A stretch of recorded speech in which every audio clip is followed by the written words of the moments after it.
Saya sudah sholat Ustaz. Betul kau sholat tapi main-main. Mana buktinya? Allahu Akbar.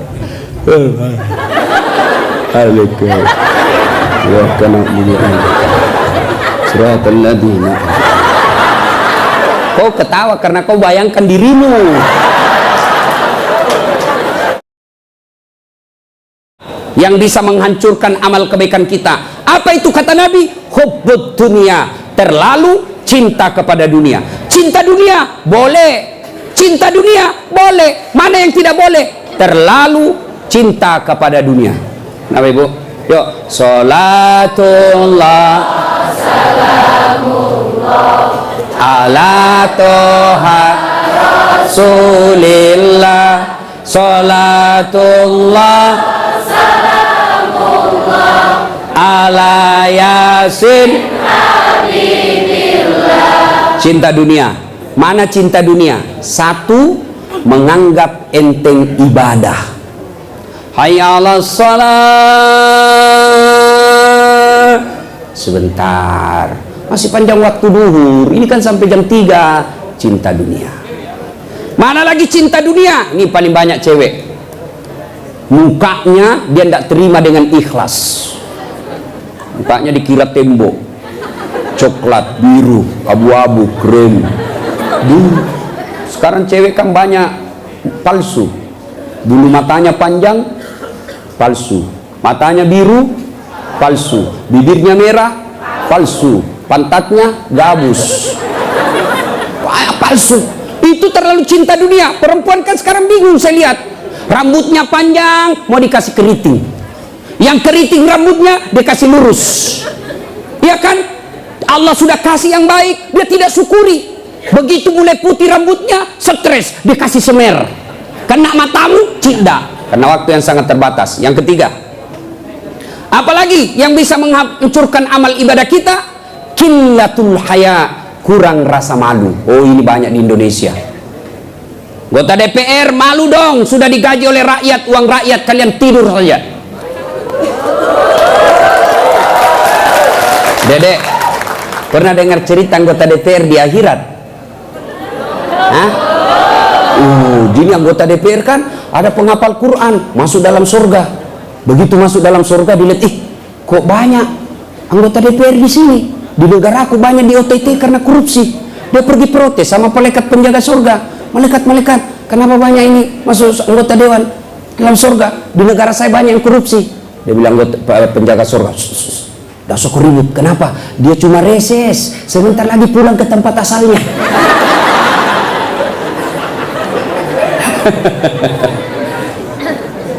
Terlalu cinta kepada dunia dilarang oleh agama.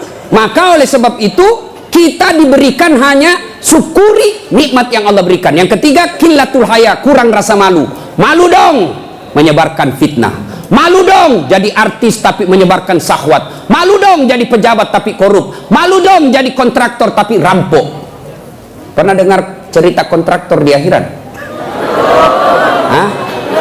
Oh, ini penghuni surga sama penghuni neraka baku SMS-an dia bilang penghuni surga, Mas bro, bagaimana kabarmu di situ? Bah, tidak ada enak di sini, di blender terus kita di sini, tidak ada jam istirahat.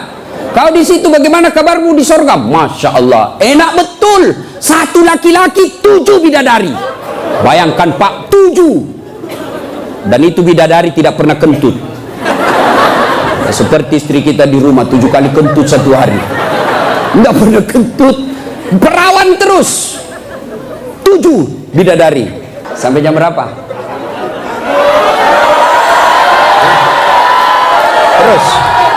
Terus.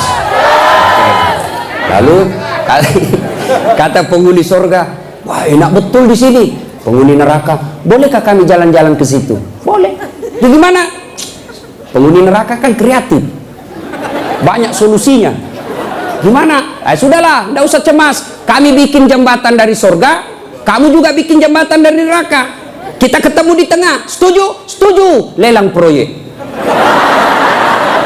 Keluar pemenang tender. Kerjalah. Hari pertama hancur juga ini Ustaz. Nasib sial saya ini malam. Uang merah kek.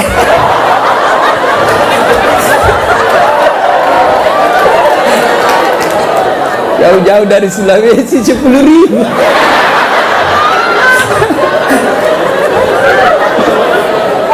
Nah, lalu dia bilang hari pertama proyek dari neraka selesai 50%, hari kedua selesai 70%, hari ketiga tuntas, efektif dan efisien, selesai proyek.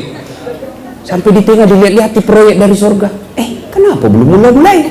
Dia teriak lah, ini dari neraka. Mas bro, kenapa kau belum mulai proyekmu? Kami sudah sampai di tengah sesuai perjanjian, kenapa kau belum mulai? Kata penghuni dari surga, bagaimana mau dimulai? Pemborong, kontraktor, pengawas, panitia, ada semua di situ.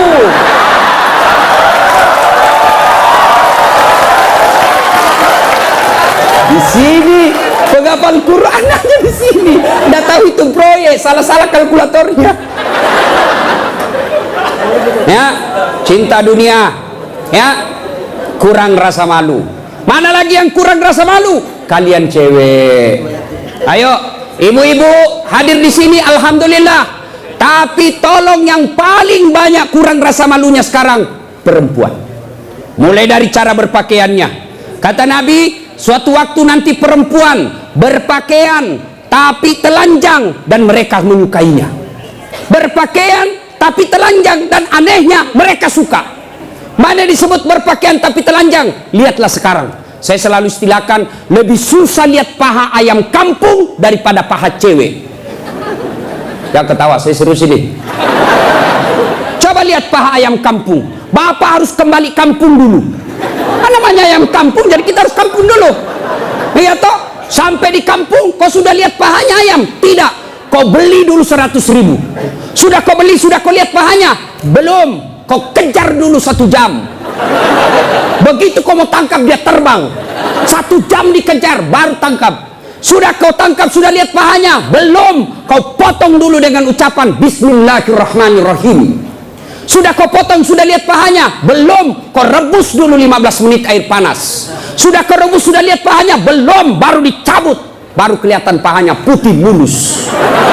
Balik kampung, kau keluar 100.000, kau kejar 1 jam, kau potong dengan kalimat basmalah, kau rendam 15 menit air panas, baru lihat pahanya yang putih. Ayam kampung. Tapi coba lihat cewek, kau berdiri saja di pinggir jalan 15 menit, 10 pasang paha cewek gratis. Bahkan kadang-kala boleh dicolek. Makanya cewek, mari kita kerjasama. Kami laki-laki jaga mata, tapi tolong Anda cewek jaga akhlak. Biar kami setengah mati jaga mata, kalau kalian gentayangan habis amal kami.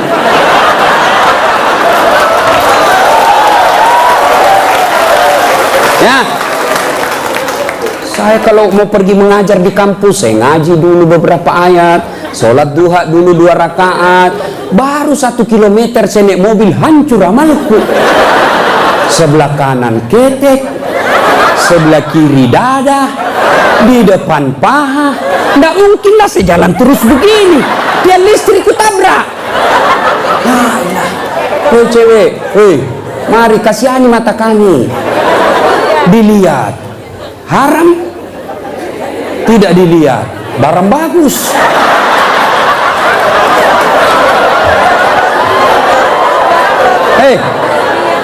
Oke, sekarang banyak perempuan kurang rasa malunya. Dulu kalau ada perempuan hamil di luar nikah, dibuang dari kampungnya. Keluar kau menyebarkan aib. Itu dulu perempuan meskipun belum pakai jilbab, tapi dia jaga harga dirinya. Saya zaman SMA kan belum ada jilbab. Kawan saya kalau jatuh ballpointnya, kan dia pakai jilbab. Dia pegang dulu ini, lalu dipegang roknya di bawah, baru dia dongkok begini.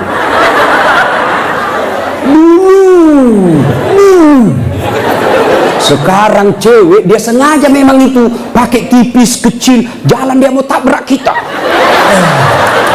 Hancur.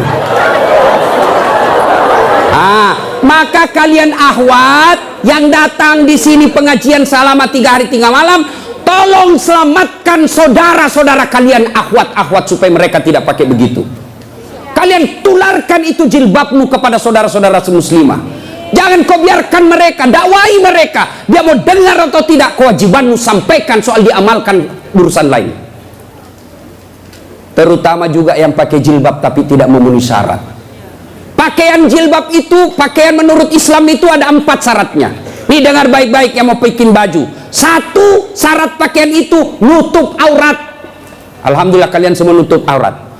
Mana auratnya perempuan? Seluruh anggota tubuhnya kecuali telapak tangan. Saat itu pakai jilbab, kelihatan lehernya, tinggal lehernya dibakar nanti. Ya, kelihatan pahanya nanti dibakar. Kalau cewek masih enak dilihat. Ini ada juga orang tua, sudah mau ada cucunya, pakaiannya saya tanya, Bu, kenapa pakai begitu? Ibu sudah tua. Dia bilang, ini baru ada, dulu waktu saya gadis tidak ada begini, Ustaz. Ini namanya bagus, dikasih ibu, kasih STNK. Tahu STNK? Sudah tua, nakal kembali. Kasih itu STNK itu buru-buru gitu. Laki-laki mana auratnya? Pusat sampai lutut. Artinya adik-adik kalian yang sudah mengaku diri hijrah, silahkan main futsal, silahkan main bola, silahkan olahraga, tapi tolong jangan kelihatan pahamu. Pahamu adalah dosa ketika kau kelihatan. Kau suruh saudara putrimu jilbab, kalian main bola kelihatan paha, dosa. Nggak ada nafsu lihat pahaku. Siapa bilang? Siapa tahu ada janda-janda tua sudah lama nggak lihat paha. Bisa jadi. Ya. Yang kedua, syarat pakaian menurut Quran, nutup aurat. Yang kedua, tidak mempertontonkan lekuk-lekuk tubuh. Ada orang pakai jilbab tapi bajunya sempit, susah jalannya. Coba lihat itu kalau ada pengantin, pakailah jilbab sakaratil maut yang 3 lapis, kuning, biru, abu-abu, dikasih kiri lagi sedikit, ada talinya dia ikat-ikat dulu 2 meter, dia kasih di lehernya, kasih dulu. Mulai nggak bisa goyang tangannya. Bajunya sempit, roknya sempit, jalan dia bilang suaminya, buru-buru Bu, kita ketinggalan, tunggu dulu Pak. Dongo. Itu namanya beleng-beleng. Tahu beleng-beleng? Dongo.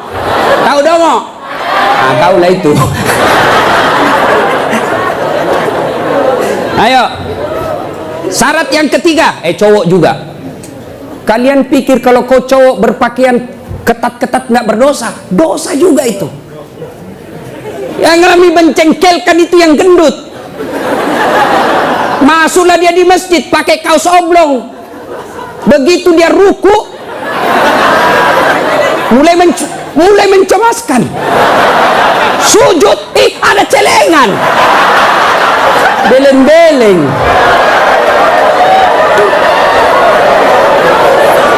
Nah, yang ketiga, syarat pakaian yang ketiga, saya ulang, tutup aurat, tidak mempertontonkan lekuk-lekuk tubuh. Yang ketiga, pantas. Apa maksudnya? Kalau saya alumni apalagi Muslim United, saya alumninya, 3 hari 3 malam saya dengar dakwah, maka sebaiknya pantas tidak saya berpakaian begini. Saya pengurus remaja masjid, pantas tidak saya berpakaian begini. Saya muslim terhormat, pantas tidak berpakaian begini. Saya pejabat, pantas tidak saya berpakaian begini. Saya muslimah, pantas tidak berpakaian begini. Tanya kepantasannya. Itulah sebabnya agama Islam mengajarkan ketika aku berpakaian, tanya, yuk pantas tidak pakaian begitu. Dan ini pakaian ternyata menyelamatkan kita dari dosa. Mana buktinya? Saya kemana-mana saya pakai begini. Cuma kadang-kala dia gosip saya itu pegawai bank. Kan saya mana-mana pakai sarung.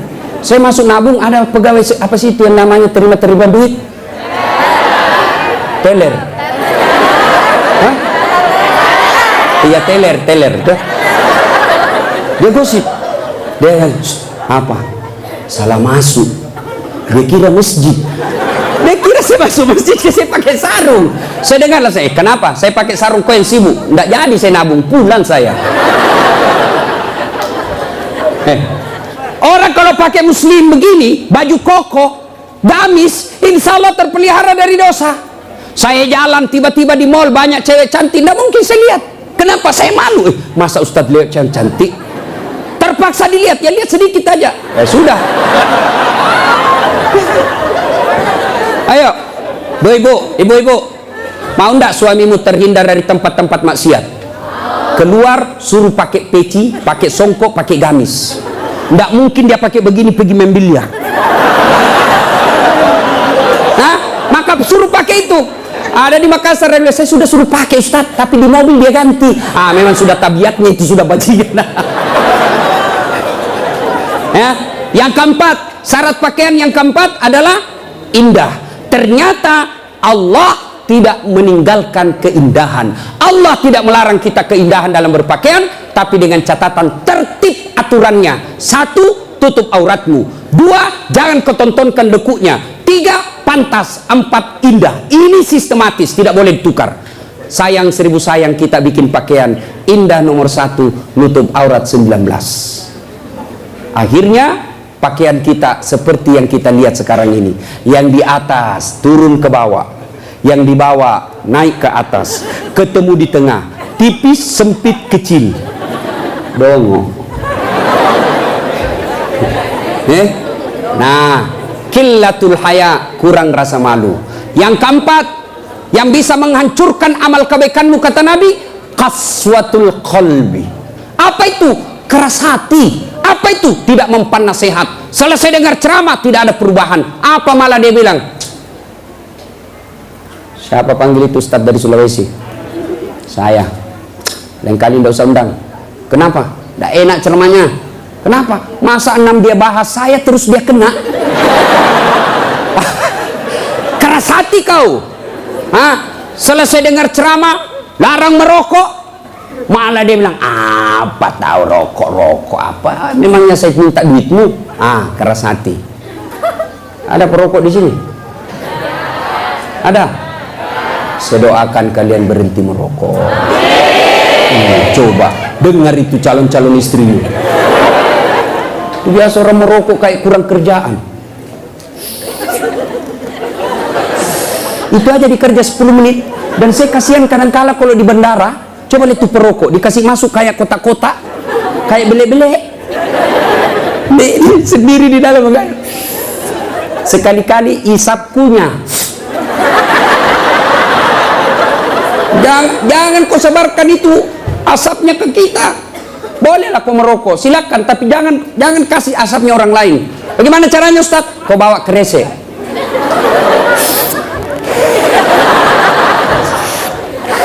Itu bebas polusi. Ibu-ibu setuju enggak suaminya berhenti merokok? Kalian membenci 9 naga, kalian membenci mereka-mereka itu, tapi kalian beli rokoknya. Kalau kalian mau hancurkan mereka, berhenti kau merokok. Lebih baik itu rokokmu anak muda, kau tabung, lamar cewekmu. Kau juga cewek, jangan terlalu lama mau dipacari. Ini pacaran Islami Ustaz, pret. Pacaran syar'i. Mana ada pacaran syar'i cilaka? Dengari di cewek. Kau sudah 2 tahun dipacari tidak dilamar-lamar, berhenti kau. Kasih tahu itu cowokmu. Motor aja dicicil 1 tahun sudah lunas. Kamu sudah 2 tahun dipacari tidak dilamar-lamar. Modal 10.000, roti 1, teh botol 1, autan 2. Modal 10.000 malam minggu. Qaswatul qalbi, keras hati, tidak mempan nasihat. Mereka yang selesai dengar dakwah tapi tidak ada perubahan, itu yang disindir oleh Allah. Wa thawaun alaihim a'anzartahum la yu'minun. Kau sampaikan ayat Allah atau tidak, kau ceramai atau tidak, sama saja mereka tidak akan beriman. Keras hati, habis amalmu. Yang ke-5, penghancur amal, tulul amal.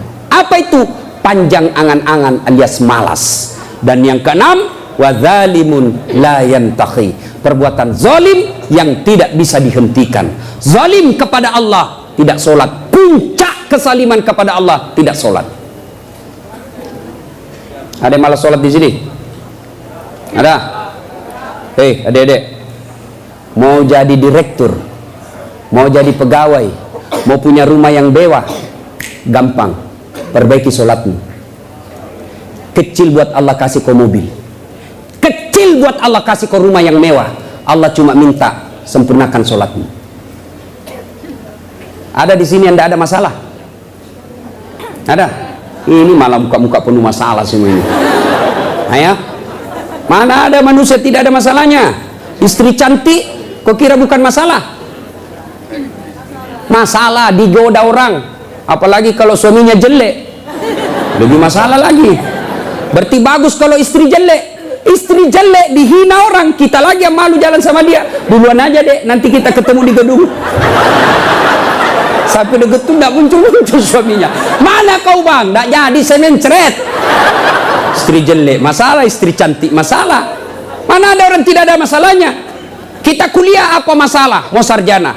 Sudah sarjana selesai masalahmu? Tidak, mau punya kerja. Sudah punya kerja selesai masalahmu? Muncul masalah baru. Apa? Mau jadi kepala dinas. Sudah kepala dinas selesai masalahnya, muncul masalah besar lagi, mau jadi sekda. Sudah jadi sekda selesai masalahnya? Belum, mau jadi wali kota. Sudah jadi wali kota, mau 2 periode. 2 periode baru dongo. Beleng-beleng. Kau salah, kenapa kau suruh pilih dongo? Mau kau? Ayo, tidak ada orang tidak ada masalah. Ya, maka Allah tidak mengatakan, hei Das'at, ada masalahmu, kau puasa dulu. Tidak. Hei Das'at, ada masalahmu, kau jadi dokter dulu, kau jadi insinyur dulu, kau kaya dulu, kau anggota DPR dulu. Allah tidak menyatakan itu. Allah cuma minta 2. Ista'inu bisawri wassalah. Sabar, perbaiki sholatmu, saya yang selesaikan masalahmu. Itu janji Allah, bukan janji caleg. Kalau caleg mau dipilih, dibagi-baginya kartu namanya, pilih saya, pilih saya. Ada masalah, telepon saya 24 jam. Begitu terpilih, dia ganti nomor HP-nya. Allah janji, pasti Allah tepati. Allah cuma minta, ada masalahmu cewek, kau risau soal jodoh, yuk perbaiki sholatmu. Cowok, ada masalahmu, kau sudah sarjana, tidak dapat kerja, yuk sempurnakan sholatmu. Saya sudah sholat Ustaz. Betul kau sholat tapi tidak ikhlas. Hayya 'alas shalah. Asar lagi. Barusan duhur, kau tidak ikhlas. Saya sudah sholat Ustaz. Betul kau sholat tapi main-main. Mana buktinya? Allahu Akbar. Alaikum. Ya kana muliaan. Siratal ladzina. Kau ketawa karena kau bayangkan dirimu. Nah, siapa yang ngajar kau sholat begitu? Sampai ada yang tanya saya, ibu-ibu, Ustaz boleh enggak sholat? Panas Ustaz di rumah, enggak ada AC, enggak ada kipas. Sholat duhur boleh enggak tidak pakai BH? Boleh, tapi kau tidak beradab namanya. Boleh. Bayangkan kalau kau ruku. Yang ketawa cowok, ini barunya laki-laki perempuan. Boleh, tapi tidak beradab namanya. Itu kau tidak ikhlas. Saya sholat Ustaz, betul kau sholat. Tapi sholatmu ya tidak seperlunya. Ayolah sholat Allah.